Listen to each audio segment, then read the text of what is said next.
ತಂಗಿಗೆ 10 ರೂಪಾಯಿ ಅಪ್ಪನ ಕೊಡ್ಬೇಕು, ಹೆಂಡತಿಗೆ 50 ಅಪ್ಪನ ಕೊಡ್ಬೇಕು. ಆ ಕಡೆ ಗಂಡ ಆತ ಪುರುಷ ಮನಸ್ಸು 100 ರೂಪಾಯಿ ನೋಟ ಆತ ಹಾಕಬೇಕು. ಒಂದ್ ದಿನ ಕೂಲಿ ಅಲ್ಲೇ ಹೋಯ್ತು. ಆತ ಇನ್ನೊಂದು 3 ವಾರ ಬರ್ತಾನ, ಆಮೇಲೆ 4ನೇ ವಾರಕ್ಕೆ ಚರ್ಚಿಗೆ ಬರೋಣ. ಅಲ್ಲೆಲ್ಲೂಯ್ಯ. ಅನೇಕ ಕಡೆ ಇದು ಕೂಡ ಒಂದು ಸಮಸ್ಯೆ, ಪುರುಷರು ಸಭೆಗೆ ಬರದೇ ಇರೋದಕ್ಕೆ. ಅದಕ್ಕೆ ಏನ್ ಮಾಡ್ರಿ, ವಿಚಾರ ಮಾಡ್ರಿ, ನೀವು ಏನಾದ್ರೂ ಮಾಡ್ರಿ ಮನೆಯಲ್ಲಿ. ಇಲ್ಲ ನಿಮ್ ಕೆಲಸ ನಿಮ್ ವ್ಯಕ್ತಿತ್ವ ನೋಡಿ ಆತನೇ ಕೊಟ್ಬಿಡೋದು, ತಗೋಯ್ಕ 100 ರೂಪಾಯಿ ಫಸ್ಟ್ ಚರ್ಚಿಗೆ ಹೋಗಿ ಪ್ರಾರ್ಥನೆ ಮಾಡಿ. ಅಲ್ಲೆಲ್ಲೂಯ್ಯ. ಗಟ್ಟಿಯಾಗಿ ಹಾಲೆಲೂಯ್ಯ. ಓಕೆ, ಮುಂದೊಂದು ವಚನ. ಮನೆಯವರೆಲ್ಲರಿಗೂ ಸಕಲಾತಿಯನ್ನು ಹೊದಿಸಿರುವುದರಿಂದ ಅವರ ವಿಷಯವಾಗಿ ಆಕೆಗೆ ಹಿಮದ ಭಯವಿಲ್ಲ. ಅಲ್ಲೆಲ್ಲೂಯ್ಯ.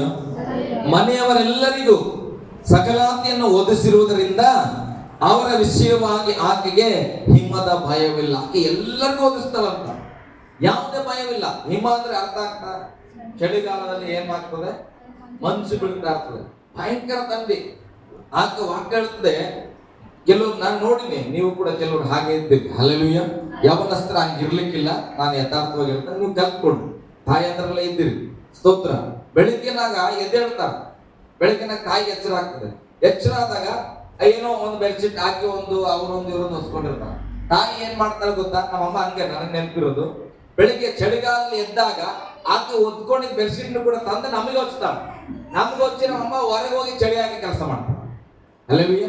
ಆಕೆ ಮನಸ್ಸಿಗೇನು, ನನ್ನ ಯಜಮಾನನ ಮೇಲೆ ಬೆಡ್ಶೀಟ್ ಹೊಸಿದ್ದೇನೆ, ಮಕ್ಕಳಿಗೆ ಹೊಸಿದ್ದೇನೆ, ಮೊಮ್ಮಕ್ಕಳಿಗೆ ಹೊಸಿದ್ದೇನೆ. ಸ್ತೋತ್ರ. ಈಗ ಆಕೆ ಹೊರಗೆ ಹೋದಾಗ ಆ ಹಿಮದ ಚಳಿ ಭಯ ಆಕೆಗಿಲ್ಲ.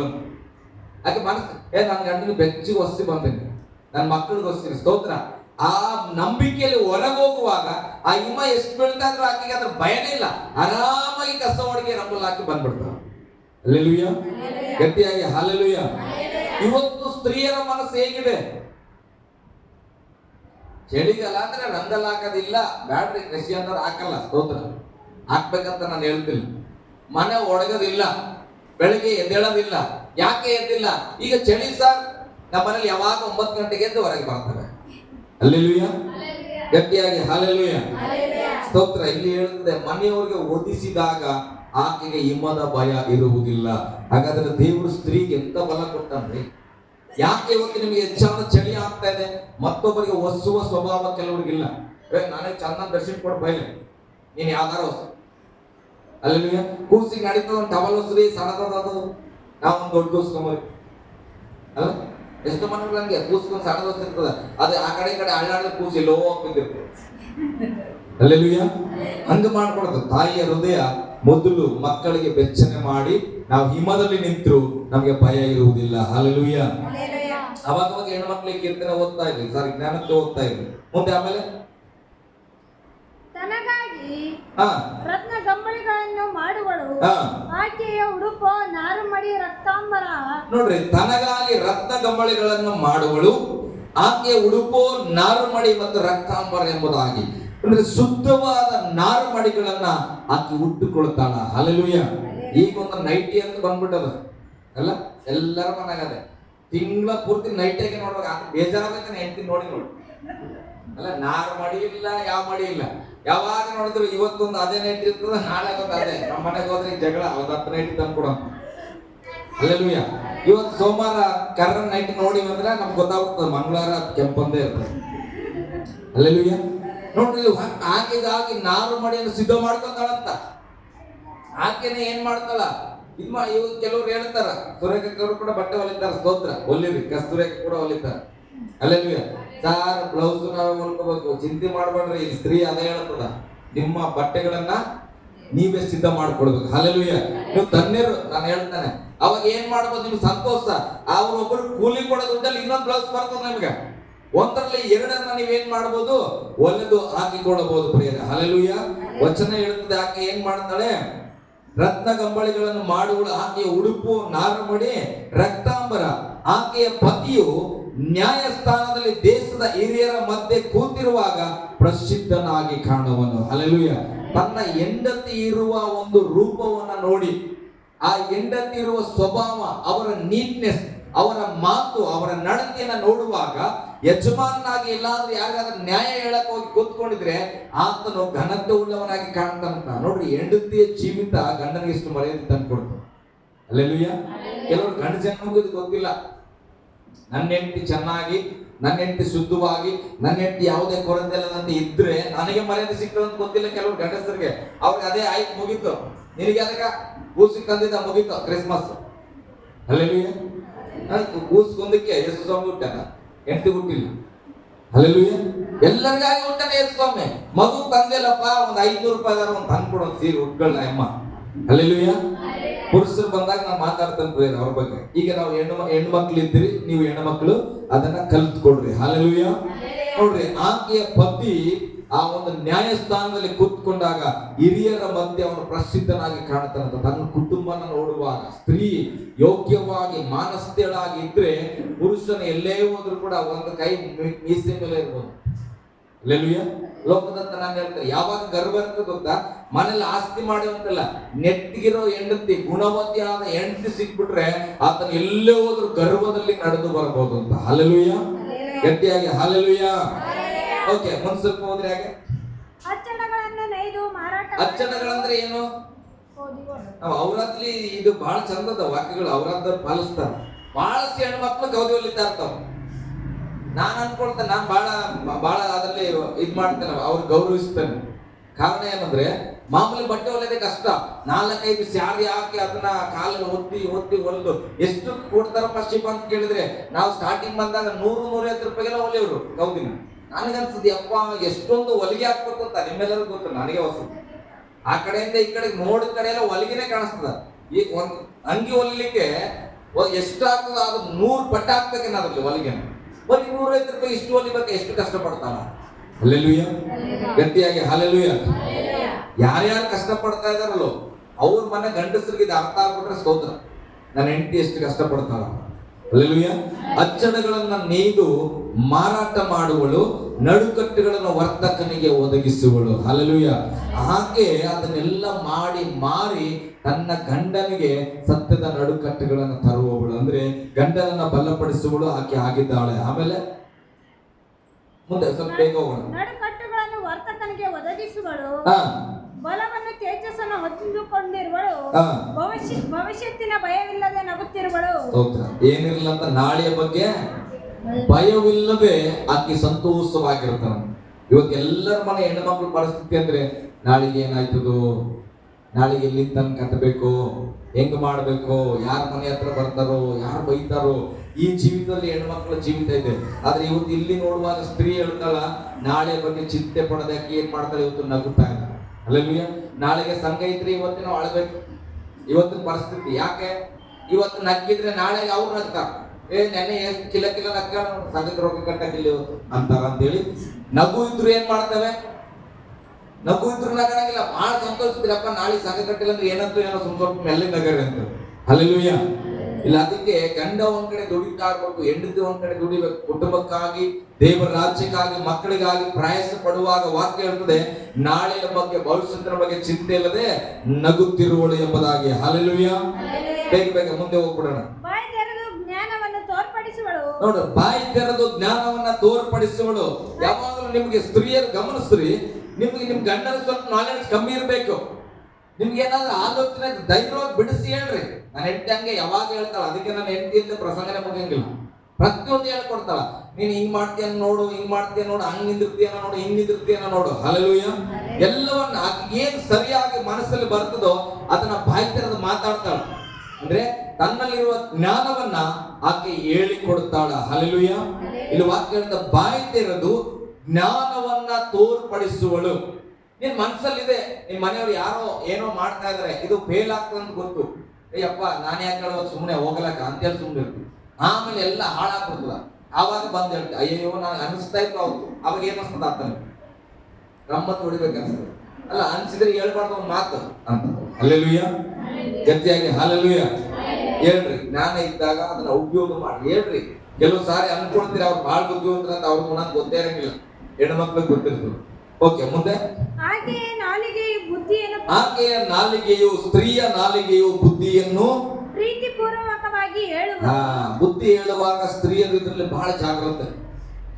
ಬುದ್ಧಿ ಹೇಳದಿದ್ರು ಪ್ರೀತಿಯಿಂದ ಹೇಳ್ಬೇಕಂತ. ಹಲ್ಲೆಲೂಯಾ. ಈಗ ನಿಮಗ್ ಬಹಳ ಜ್ಞಾನ ಅದಂತ ಇಟ್ಕೊಂಡು, ಏನೋ ಗಂಡ ಏನೋ ಮಾಡ್ತಾ ಇದ್ರು, ಉಪ್ಪಿಟ್ಟು ಮಾಡಕ್ ಹೋಗ್ಯಾನ ಅಂತ ಇಟ್ಕೊಂಡು, ಈರುಳ್ಳಿ ಕಟ್ ಮಾಡ್ತಾ ಇರ್ತಾನೆ, ಅವ್ರು ಗೊತ್ತಿರಂಗಿಲ್ಲ. ಹೆಂಗೋ ಕಟ್ ಮಾಡ್ತಾ ಇರ್ತಾನ. ನೀವು ಆ ಕಡೆ ಚಾಣಕ್ಯರು, ಬಹಳ ನಿಪುಣರು, ಕಲ್ತಿದ್ದೀರಿ. ಈಗ ಆ ಕಡೆ ಈರುಳ್ಳಿ ಹೆಂಗ್ ಕಟ್ ಮಾಡ್ತಾವ ಅಂದ್ರೆ ಅವ ಏನ್ ಮಾಡ್ತಾನೆ ಹೇಳ್ರಿ, ಏನ್ ಮಾಡ್ತಾನ? ಉಪ್ಪಿಟ್ಟು ಮಾಡ್ಕೊಂಬ, ನಾನು ಅಲ್ಲಿ ಕೊಡ್ತೇನೆ ಅಂತ.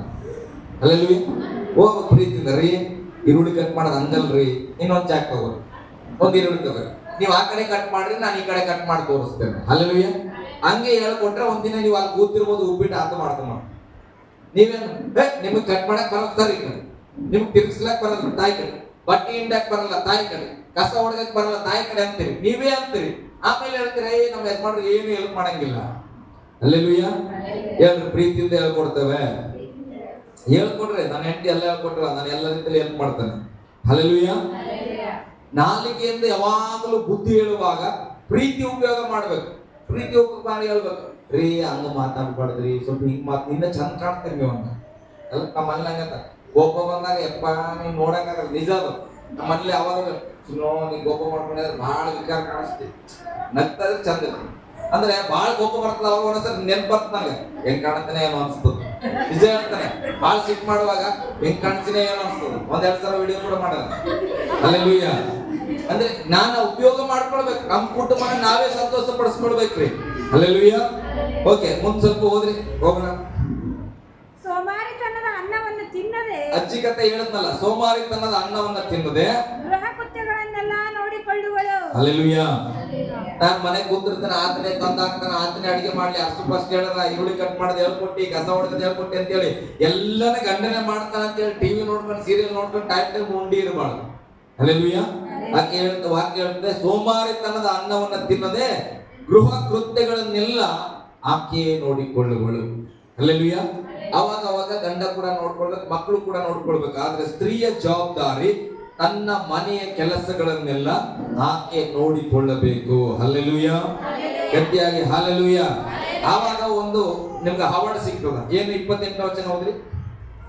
ಮಕ್ಕಳು ಎದ್ದು ನಿಂತು ನೋಡ್ರಿ, ಮನೆ ಕೆಲಸನೆಲ್ಲ ತಾಯಿ ಮಾಡಿ ಪ್ರೀತಿಯಿಂದ ಬುದ್ಧಿ ಹೇಳಿ ಎಲ್ಲವನ್ನ ಮಾಡುವಾಗ ಆಕೆಯ ಮಕ್ಕಳು ಎದ್ದು ನಿಂತು ಆಕೆಯನ್ನು ಧನ್ಯಳು ಎಂದು ಹೇಳುವರು. ನಮ್ಮ ಅಮ್ಮನೇ ಧನ್ಯಳು. ನಮಗೆ ಯಾವ ಮೋನಾಲಿಸಾ ಇಲ್ಲ, ಚಿತ್ತರಾಮ್ ಇಲ್ಲ, ನಮ್ಮ ಅಮ್ಮನೇ ಹೀರೋ.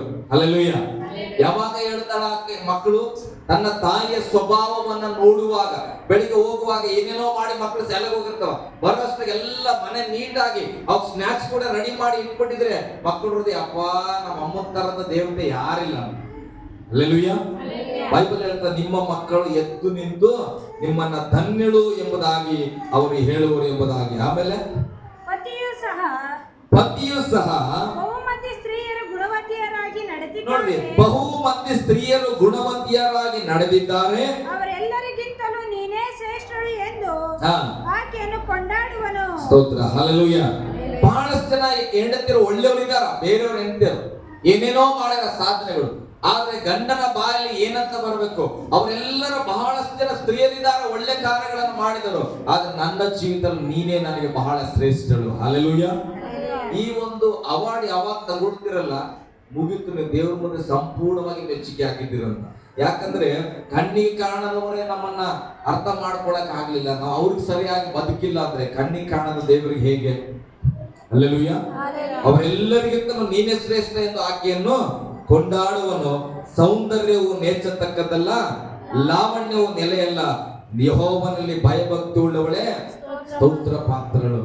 ಇವತ್ತು ಕುಟುಂಬದಲ್ಲಿ ಪ್ರೀತಿ ಸಿಗ್ಬೇಕಂದ್ರೆ ಯಾವಾಗ ಮೇಕಪ್ ಮಾಡ್ಕೊಂಡು ಚೆನ್ನಾಗಿರ್ಬೇಕು ಅಷ್ಟೇ ಅಲ್ಲ ಪ್ರೇರೆ, ಆದ್ರೆ ಆಂತರ್ಯದ ಸ್ವಭಾವ ಇದ್ರೆ ನೀನ್ ನೋಡಕ್ಕೆ ಹೆಂಗ್ ಬೇಕಾದ್ರೆ ಇರು, ಆದ್ರೆ ನಿನ್ನ ಸ್ವಭಾವವನ್ನ ನೋಡುವಾಗ ಆ ಪ್ರೀತಿ ದೊರಕ್ತದಲ್ಲ, ಅದು ನಿಜವಾದ ಪ್ರೀತಿ. ಅಲ್ಲೆಲ್ಲೂಯ್ಯ. ಸೌಂದರ್ಯ ಎಷ್ಟು, ಒಂದು 30 ವರ್ಷ 35 ವರ್ಷ ಆದ್ಮೇಲೆ ಎಲ್ಲರ ಕೆನ್ನೆ ಸುಕ್ಕ ಆಗ್ತದ ಅಲ್ಲ, ಎಲ್ಲರ ಗ್ಲಾಮರ್ ಕಡಿಮೆ ಆಗ್ತದ. ಅವಾಗ ನಿನಗೆ ಪ್ರೀತಿ ಸಿಗ್ಬೇಕಂದ್ರೆ ಆಂತರ್ಯದ ಸೌಂದರ್ಯ ಬಳಸ್ಕೊಳ್ಬೇಕು. ಹೆಣ್ಣು ಮಕ್ಕಳು ಬಹಳಷ್ಟು ಜನ ನನ್ನೊಟ್ಟಿಗೆ ಮಾತಾಡ್ತಾರ, ನಮ್ಮ ಅತ್ತೆ ಮಕ್ಳು ಇರ್ಬೋದು, ದೊಡ್ಡಮ್ಮನ ಮಕ್ಳು ಇರ್ಬೋದು, ಮದ್ವೆ ಆದಾಗ ನಿಮ್ ಚಿಕ್ಕಪ್ಪ ಎಷ್ಟು ಪ್ರೀತಿ ಮಾಡ್ತಾರೆ ಏನೋ ಕೇಳಂಗಿಲ್ಲ ಈಗ. ಹಲ್ಲೆಲೂಯಾ. ಯಾಕೆ? ಉಳಿಸ್ಕೊಳ್ಬೇಕು. ಗಂಡಾಗಿ ಹೆಂಡತಿ ಆಗಿ ನಾವೇನ್ ಮಾಡ್ಬೇಕಾಗಿದೆ?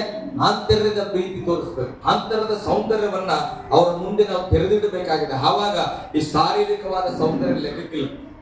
ಹಲ್ಲೆಲೂಯಾ. ಅದಕ್ಕೆ ಮದುವೆ ಕಾರ್ಡಲ್ಲಿ ಹಾಕ್ಸ್ತಾರಲ್ಲ, ಏನಂತ ಹಾಕ್ಸ್ತೇವೆ? ಸೌಂದರ್ಯವು ಹೆಚ್ಚತಕ್ಕದ್ದು. ಅಂದ್ರೆ ಅವಾಗ ಅರ್ಥ ಮಾಡ್ಕೋಬೇಕು. ಇವತ್ತೇನ್ ಫೋಟೋ ಹಾಕಿವಲ್ಲ ಬ್ಯಾನರ್ ಮೇಲೆ, ಇದು ಲೆಕ್ಕಕ್ಕಿಲ್ಲಪ್ಪ, ಇದು ಒಂದು ದಿನ ಮರೆಯಾಗ್ತದ, ಬದಲಾಗ್ತದ, ರೂಪ ಬದಲಾಗ್ತದ. ಆದ್ರೆ ಏನ್ ಮಾಡ್ಬೇಕು? ದೇವರಲ್ಲಿ ಭಯ ಭಕ್ತಿ ಉಳ್ಳವರಾಗಿರ್ಬೇಕು. ಅದು ಬದಲಾಗದೇ ಇರತಕ್ಕಂತ ಒಂದು ಸೌಂದರ್ಯವಾಗಿದೆ. ಹಲ್ಲೆಲೂಯಾ. ಕೊನೆಯ ವಚನ ಓದಿ ನಾವು ಪ್ರಾರ್ಥನೆಗೆ ಹೋಗೋಣ. ಆಕೆಯ ಕೈಗೆಲಸಕ್ಕೆ ಪ್ರತಿಫಲವನ್ನು ಸಲ್ಲಿಸಿರಿ. ಹಾ. ಆಕೆಯ ಕಾರ್ಯಗಳೇ ಪುರದ್ವಾರಗಳಲ್ಲಿ ಆಕೆಯನ್ನು ಪ್ರಶಂಸಿಸಲೇ. ಹಲ್ಲೆಲೂಯಾ. ಇದು ಕುಟುಂಬದವರಿಗೆ ಏನೇ ಕೆಲಸ ಮಾಡುವಾಗ ಸ್ತ್ರೀಯರನ್ನ ಪುರುಷರಾದಂತ ನಾವುಗಳು ಪ್ರಶಂಸೆ ಮಾಡಬೇಕು. ಬೆಳಿಗ್ಗೆ ಎದ್ದು ಮನೆಗೆ ಎಷ್ಟು ಕೆಲಸ ಮಾಡಿ ಅಮ್ಮ, ಸ್ತೋತ್ರ, ಸ್ವಲ್ಪ ಹೊತ್ತು ಕೂತ್ಕೋ, ರೆಸ್ಟ್ ಮಾಡು, ಆರಾಮಾಗಿರು. ಹಲ್ಲೆಲೂಯಾ. ಸಾಧ್ಯವಾದ್ರೆ ಮನಸ್ಸುಳ್ಳವರು ಸ್ವಲ್ಪ ಕಾಲು ಒತ್ತಲ, ಕೈ ಒತ್ತಲ, ಬಿಸಿನೀರು ಕಾಯಿಸಿ ಕೊಡ್ಲ. ಹಲ್ಲೆಲೂಯಾ. ಸ್ವಲ್ಪ ಹೆಡ್ ಮಸಾಜ್ ಮಾಡ್ಲ. ಏನೋ ಒಂದು ಪ್ರೀತಿಯಿಂದ ಕುಟುಂಬಕ್ಕಾಗಿ ಪ್ರಯಾಸ ಪಡುವ ತಾಯಿ ಆಗಿರ್ಬೋದು, ಹೆಂಡತಿರಾಗಿರ್ಬೋದು, ತಂಗಿಯರಾಗಿರ್ಬೋದು, ನಮ್ಮಿಂದ ಏನಾಗ್ತದೋ ಅದನ್ನ ನಾವು ಅವರಿಗೆ ಪ್ರಶಂಸೆ ಮಾಡಬೇಕು. ನೀನೇ ನನ್ನ ಕುಟುಂಬ ನಡೆಸ್ತಾ ಇದೀಯ, ನೀನ್ ಇಲ್ಲ ಅಂದ್ರೆ ಸ್ವಲ್ಪ ನನಗೆ ಕಷ್ಟ ಆಗ್ತಾ ಇತ್ತು. ಈ ಮಾತು ಹೇಳಿದ್ರೆ ಆಕೆಗೆ ಸಂತೋಷ ಆಗ್ಬಿಡ್ತು. ಆಕೆ ಮಾಡಿದ ಕಷ್ಟಕ್ಕೆ ನೀನ್ ಎಲ್ಲ ಮನೆ ನಿಭಾಯಿಸ್ತಾ ಇದ್ದಿಲ್ಲ, ಅದಕ್ಕೆ ನನ್ನ ಜೀವಿತ ಚೆನ್ನಾಗಿ ನಡೆದಿದೆ ಅಂತ ಒಂದು ಮಾತು ಹೇಳಿದ್ರೆ ಆಕೆ ನಾಳೆಗೆ ಸಿದ್ಧಾಗ್ತಾಳ ಮಾತಲ್ಲಿ, ಆಕೆಗೆ ಬಲ ಬಂದು ಬಿಡುತ್ತದೆ. ಆ ರೀತಿಯಾಗಿ ಕುಟುಂಬಗಳಲ್ಲಿ ಬದುಕಬೇಕು. ಇದೆಲ್ಲ ಸ್ತ್ರೀಯರ ಒಂದು ಸ್ವಭಾವ. ನೀವು ಹೀಗೆ ಬದುಕುವಾಗ ನಿಮ್ಮ ಕುಟುಂಬಗಳು ಖಂಡಿತವಾಗಿ ದೇವರು ನಿಮಗೆ ಘನತೆಯನ್ನು ತರುವನಾಗಿದೆ. ನಾವೆಲ್ಲರೂ ಎದ್ದು ನಿಂತುಕೊಂಡು ಕರ್ತನ ಸನ್ನಿಧಿಯಲ್ಲಿ ಎದ್ದು ನಿಂತುಕೊಂಡು ನಾವು ಪ್ರಾರ್ಥನೆ